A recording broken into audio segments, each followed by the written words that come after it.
मंगलाचरणं खड्गं चक्रगदेषु चापरिधशूलं भुसुण्डिशिरः शङ्खं सन्दरतिं करिस्तुलिनयनं सर्वाङ्गभूषाभितः नीलास्मदुतिमादस्य पादशस्कामसेवे महाकालिकां यां स्तोत्रसपीरे हरोहन्तु मधुकैटभम्। ओम श्री दुर्गायै नमः। प्रवक्ता आधार पुरुषस्य नामः डॉक्टर कृष्ण नारायण झा, सहायक प्रोफेसर साहित्य, जूथालाल संस्कृत महाविद्यालय मझौलिया, पश्चिमी चंपारणम, कक्षा यानी शास्त्री प्रतिष्ठा तृतीय खंड अष्टम पद में आज का व्याख्यान मैं शुरू करूँगा। यह व्याख्यान शास्त्री प्रतिष्ठा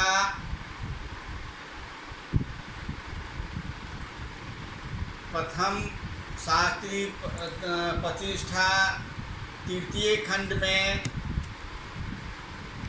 अनिवार्य के रूप में भी यह संस्कृत वाङ्मय के इतिहास में भी निर्धारित की गई है।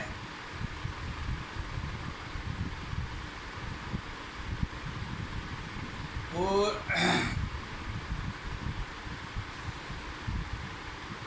आज का शीर्षक है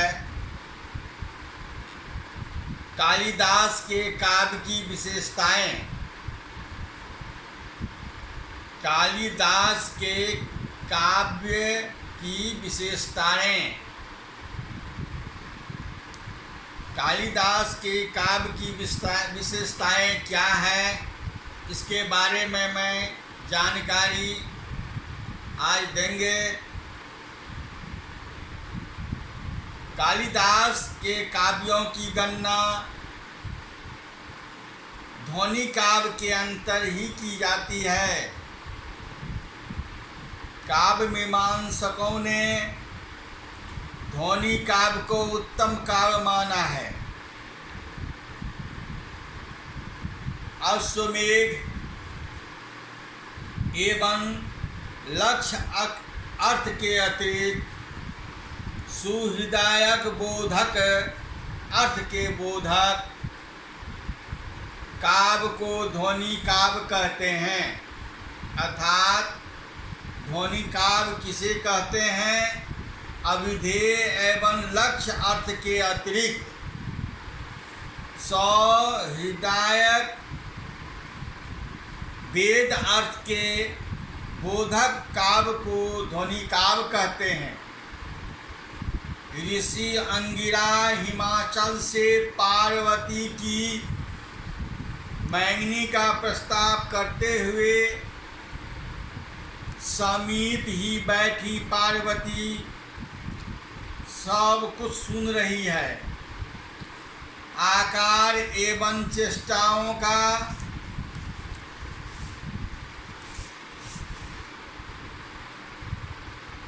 उसकी मानसिकता स्थिति का अद्भुत चित्रण कालिदास की लेखनी को इस प्रकार हुआ है।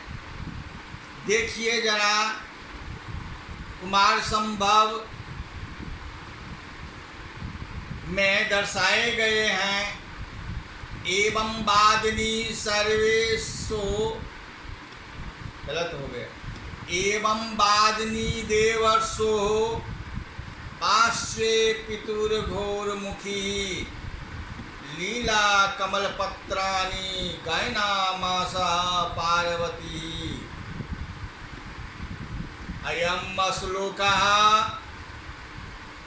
कुमार संभव षष्ठ सर्गः उद्धितो अस्ति कालिदास रचितः। जब देवर्षि ऐसा बोल रहे थे तब पिता हिमालय के बगल में मुंह झुकाए बैठी पार्वती लीला कमलों खेलने के कमलों की पंखुड़ियों को गिनने लगी। पिता के पास बैठी पार्वती का सिर नीचा कर लेना एवं कमल की पंखुड़ियों को गिनने लगना उसकी लज्जा, आनंद, प्रस्ताव की स्वीकृति एवं कोमलता का द्योतक है। कमल की पंखुड़ियों को गिनना प्रारंभ करना यह सूचित करता है कि जैसे वह प्रस्ताव को सुन नहीं रही है अपितु किसी दूसरे कार्य पत्रगणना में लगी हुई है। तथापि सिर झुका लेने से उनकी मानसिक स्थिति को बखूबी पढ़ा जा सकता है। बहाना भी समझ लिया गया। ऐसे प्रसंगों में संबद्ध व्यक्तियों का बहाना समझ लेना भी हृदयों के आनंद का विषय बन जाता है। कालिदास ने यहाँ पार्वती से कमल पत्रों की गणना करवाई है। इससे उसका अंगित यौवन ध्वनित होता है, क्योंकि लज्जा होने के कारण वह निरीह अबोध बालिका भी नहीं है और लीला कमलों का संपर्क होने के कारण उसका बचपना भी स्वभाव में है। वह ध्वनित होता है। कमलों से लीला का संपादन करने वाली हृदय कितना अधिक कोमल होगा। प्रस्ताव काल में पार्वती लीला कमलों को या लीला कमल को खेलने नहीं लगती, जिसके निमित्त से होते हैं, अपितु गिनने लगती है, क्योंकि यदि वह लीला कमल खेलने लगती तो लज्जा का बोध न होता तथा प्रस्ताव वस्तु को वह पूर्णतः समझ न सकती। पत्रगणना के काल से वह ध्वनित होता है कि वह निर्विघ्न तथा सावधानी के प्रस्ताव को सुनती हुई भी उनका गोपन रही है, गोपनीयता रही है। अभिज्ञान शाकुंतलम की प्रस्तावना में भीष्म ऋतु के दिनों का वर्णन करता हुआ सूत्र कहता है, सुभग सलील वहागाहा पाटल संसर्ग सुरभि अभिनंदवाता प्रच्छाय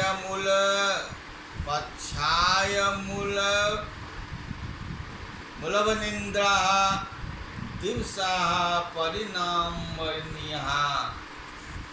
अत्र दिवसा परिणाम रमणीयः से यह ध्वनित होता है कि वह नाटक भी सुखांत है। इसका फल अंततः रमणीय है। दिवसा के अन्य सभी विशेषणों का संबंध त्वगिंद्रिय के विषय स्पर्श से है। ग्रीष्म ऋतु के अर्थात गर्मी के दिनों में जल में स्नान करते अच्छा लगता है। पाटल के संपर्क से वन की वायु सुगंधित है। असुगंधित वायु का स्पर्श तथा छाया में नींद अच्छी आती है। छाया स्पर्श यहाँ निद्रा के ऐसे दिनों में किसी भी व्यक्ति का असामान्य रूप देखकर स्पर्श हेतु स्वकारण संकार होना स्वाभाविक है। मोहित होता है दुष्यंत के विषय में यहाँ घटना घटी। वृक्षों ने कोयल के स्वर के द्वारा शाकुंतला को विदाई दे दी। वृक्षों ने कोयल के स्वर के द्वारा शाकुंतला को विदाई दे दी और शाकुंतला को वृक्ष के प्रति सहोदर स्नेह था, क्योंकि शकुंतला की भांति से वृक्ष की जननी द्वारा संबंधित नहीं है। दोनों की समान परिस्थितियां एक दूसरे की प्रति संवेदना का कारण है। यदि शकुंतला का भरण पोषण उसके अपने माता पिता ने नहीं किया, अपितु दूसरे कौन ऋषि ने किया, और इस प्रकार वह परिभृता हुई, तो कोयल भी तो परिभूत है। फिर क्यों न वह संवेदना के स्वरों में कुंज उठे। दिलीप वशिष्ठ की सेतु नंदिनी को वन से चराकर लौटते तो राजा दिलीप की पत्नी सुदक्षिणा ने बिना पलक मारे ही अपनी उपवास रही, जैसे आँखों से दिलीप को भी पी लिया था। देखा वशिष्ठ धेनु अनुयायीयं तमा वर्तमानं वनिता वनन्तात पपो निवेश लक्षम पंक्ति रूपोषितान्यमिव लोचना। यहाँ रघुवंश के द्वितीय स्तर के 19वां श्लोक से ली गई है। यहाँ उपोषित शब्द द्वारा यह तो बोध होता है कि जैसे उपवास के समय अधिक तृष्णा होती है। यहाँ उपोषित शब्द द्वारा यह तो बोध होता है, यह तो ज्ञान होता है, जैसे उपवास के समय अधिक तृष्णा होती है। उसी प्रकार अधिक देर तक दिलीप से वियुक्त रहने के कारण सुदक्षिणा को दिलीप दर्शन की अतीव उत्कंठा थी, किंतु यहाँ व्यंग अर्थ यह है कि सुदक्षिणा के लिए दिलीप का वियोग उपवास के समान है। इष्ट है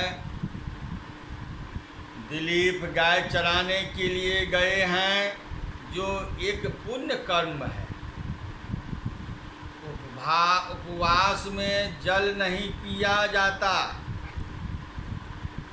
उपवास में जल नहीं पिया जाता, तथापि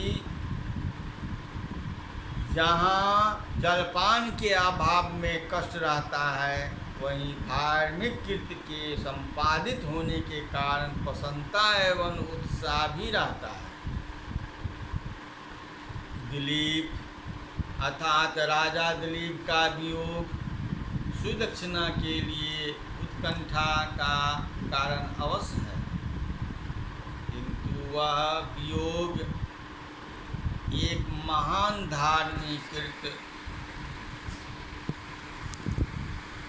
वो आचरण के संपादन का हेतु है। इससे महान आनंद एवं संतोष है। अतः वियोग की इष्टता प्रदर्शित करने के लिए उपोषित पद का प्रयोग महाकवि ने किया है। कपोलीनाम पार्वती के ऊपर गिरी हुई वर्षा की पहले बूंद जिस प्रकार उसके पलकों पर थोड़ा सा अटक कर होते होते नाभि तक पहुँचती है, उसका वर्णन देखिए। कुमार संभव के 5म सर्ग में 24वां श्लोक क्या कहता है? स्थिता क्षणम परक्षसम दादिताधरा पयोधरोत सेद निपात चुन्निता कलुषितस्या स्वलितया प्रपोदरे चिरेण नाभि कथमोद बिन्दवः। अयं श्लोकः कालिदास रचिता कुमार संभवम 5म सर्गा उद्धितो अस्ति। इस श्लोक का अर्थ है, अभिप्राय है कि बूंदे पलकों पर क्षण भर के लिए डूबकर अधरों पर गिरती है और उन्हें आघात पहुंचाया और स्तनों पर गिरकर चूर चूर हो गई। तत्पश्चात त्रिवली में रेंगती हुई बड़ी देर से जाकर नाभि में समाहित हो गई। प्रकृति श्लोक के क्षण पद से पलकों की चिकनाहट व्यंग्य है। प्रकृत श्लोक के क्षण पद से पलकों की चिकनाहट व्यंग है। उसी प्रकार टाडित पद से अधर की कोमलता, चूर्णित पद से उच्च काठिन्य, स्वललित पद से त्रिवली की सुष्ठा एवं नाभि प्रोपेदिरे पदों से नाभि की गहराई व्यंग है। रस में देखिए वैसे तो कालिदास के ग्रंथों में समस्त रसों का समावेश है। वैसे तो कालिदास के ग्रंथों में समस्त रसों का समावेश है, किंतु रसराज श्रृंगार की प्रधानता महाकवि के ग्रंथों में है। रति श्रृंगार का एक उदाहरण प्रस्तुत है। शकुंतला के अप्रीतम सौंदर्य को देखकर दिग्ध मुग्ध हुआ दुष्यंत कहता है कि अनाधातम पुरुषम किसलय मूलनम कररूहे रत्ना निर्विघ्नम रत्नम मधु नव मना स्वादित रसम अखंडम पुण्यानाम फलमीव च तदुत्पम धनम न जाने भोक्तारम क्रमी समुदास्थापस्याति विधि। अयम श्लोका अभिज्ञान शाकुंतलम द्वितीय अंक उद्धितो अस्ति। अस्य महाकवि कालिदास रचिता अर्थात शकुंतला का रूप क्या है? बिना सूंघा हुआ फूल नाखूनों से जिसे खोटा नहीं गया है, ऐसी नई युवती, ऐसा शान जिसमें छेद नहीं किया गया है, नया शहद जिसका रस नहीं चला गया है, और पुण्यों का अखंड फल जैसा है, वह रूप पता नहीं ब्रह्मा किस व्यक्ति को ऐसे और निर्धि रूप का भोग करने के लिए प्रस्तुत करेगा। प्रबलभ श्रृंगारा विग्रह विधुर यक्ष कहता है कि मैं विरह पीड़िता अतएव पनय कुपिता प्रियतमा के चित्र धातु से प्रस्तर खंड पर किंचित करके उसके पैरों पर गिरकर क्षमा याचना करना ही चाहता था कि जैसे ही मैं उसका भाव विह्वल हो गया कि आँखों से आंसुओं की बाढ़ आ गई और प्रिय चिंतन कर्म रुक गया।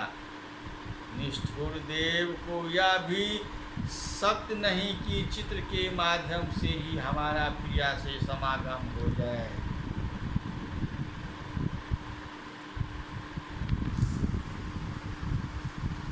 कौमालिक्य प्रणय कुपितां धातु परागे शीलया आत्मानं ते चरण पठितं यावदीक्षामि कर्तुम् अस्तेस्तावन्मुहुरुचितेत दिष्टे रावो पश्यते मे तु पुरस्तरस्मिन्नपि न सेते संगम नौदितान्तः। अयं श्लोकः कालिदास रचिता उत्तर मेघ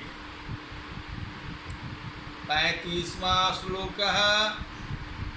श्रृंगार के अतिरिक्त प्रायः अन्य सभी रसों का भी प्रसंग कालिदास के ग्रंथों में समावेश हुआ है।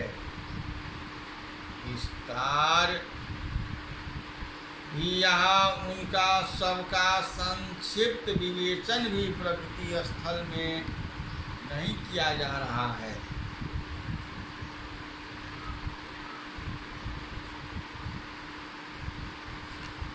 वैदर्भी रीति ही विशिष्ट पद रचना को रीति कहा जाता है। वैदर्भी, पांचाली तथा गौड़ी ने ये 3 रीतियां हैं।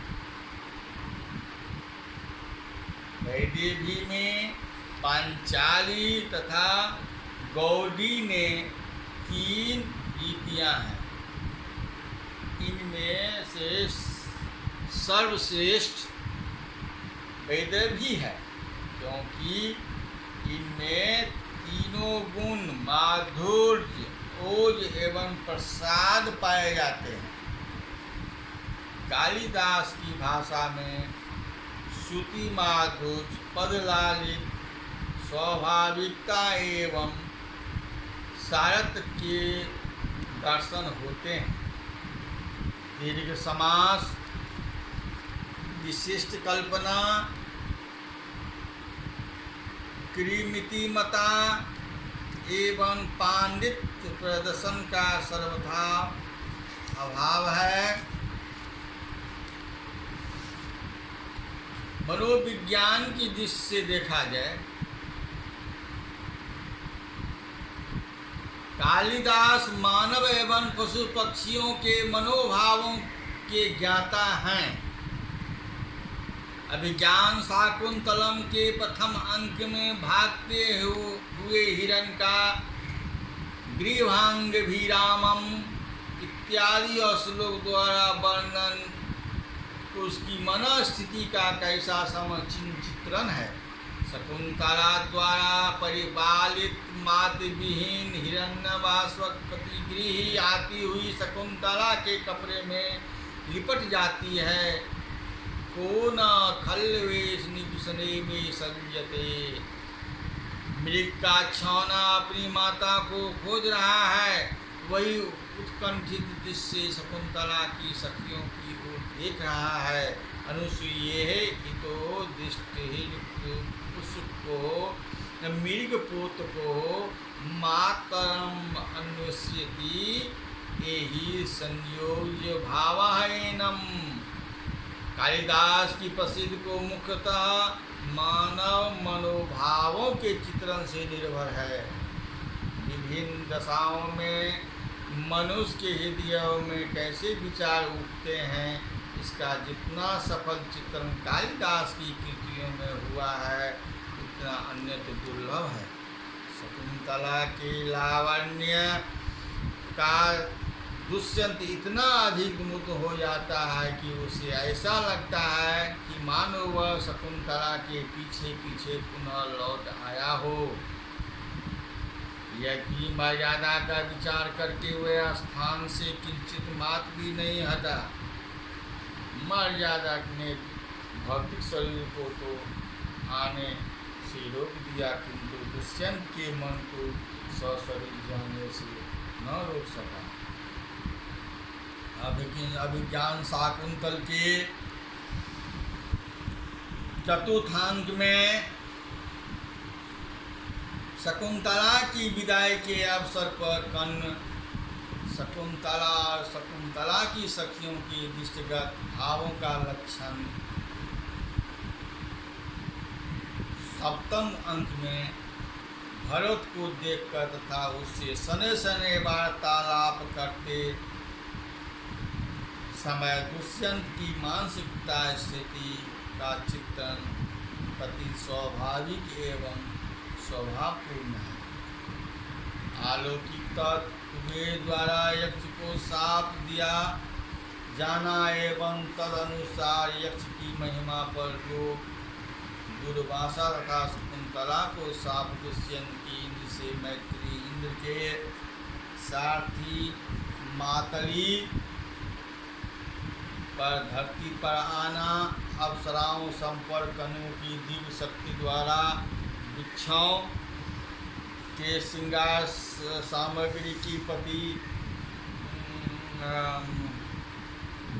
पुरुर्वाहा पर अप्सरा उर्वशी संपर्क इत्यादि ऐसे घटनाएं हैं जो लौकिक तत्व के अंतर्गत आती है। कालिदास द्वारा उनके विवेचन का आधार तत्कालीन विश्वास एवं घटनात्मक प्रवचन मानना है। भारतीय संस्कृत का चित्रण कालिदास की रचनाओं में भारतीय संस्कृत का व्यापक चित्रण है। धर्म, अर्थ, काम एवं मोक्ष सभी के प्रति महाकवि का समान पक्षपात है। राजधर्म है, तपस्वी है, व्रतः, वर्ण एवं आश्रम आदि के धर्मों का व्यापक चित्रण महाकवि ने किया है। दुष्यंत वर्णाश्रम धर्म की रक्षा करते हुए अपने राजधर्म का पालन करते हैं।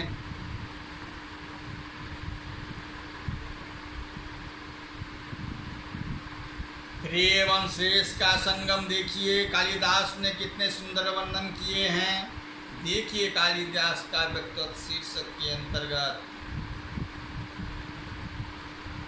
विनोद एवं रोचकता।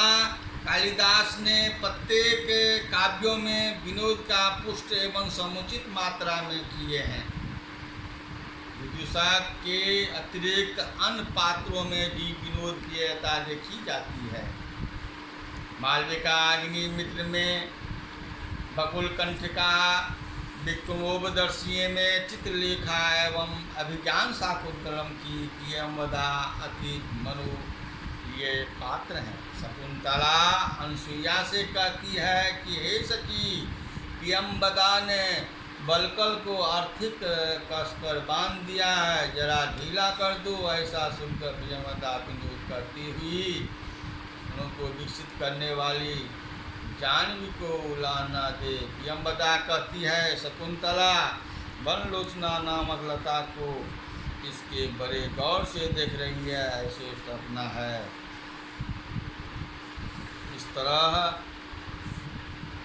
राष्ट्रीयता देखिए, महाकवि कालिदास कवि के एक राष्ट्रीय कवि में जो गुण होना चाहिए वे सभी कालिदास एक साथ है। उनकी दृष्टि व्यापक एवं उदार है, उनके ग्रंथों में बहुत तत्वों का समावेश है, उनके आधार पर राष्ट्र सम्मुत हो जाता है। भारत के पहरी हिमालय का चित्रण रघुवंश में, सूर्यवंशी राजाओं का चलचित्रण कुमार संभव में, शिव का संगम थराकात के द्वारा कारक के मोर्चा लेकर उसके धन अभिज्ञान शाकुंतल दुष्यंत की धर्मनिष्ठा का प्रति उपदेश मेघदूत में यक्ष के। अतः हमारे संपूर्ण राष्ट्र को अपने कालिदास पर गर्व है। इति संपूर्णम समाप्तम।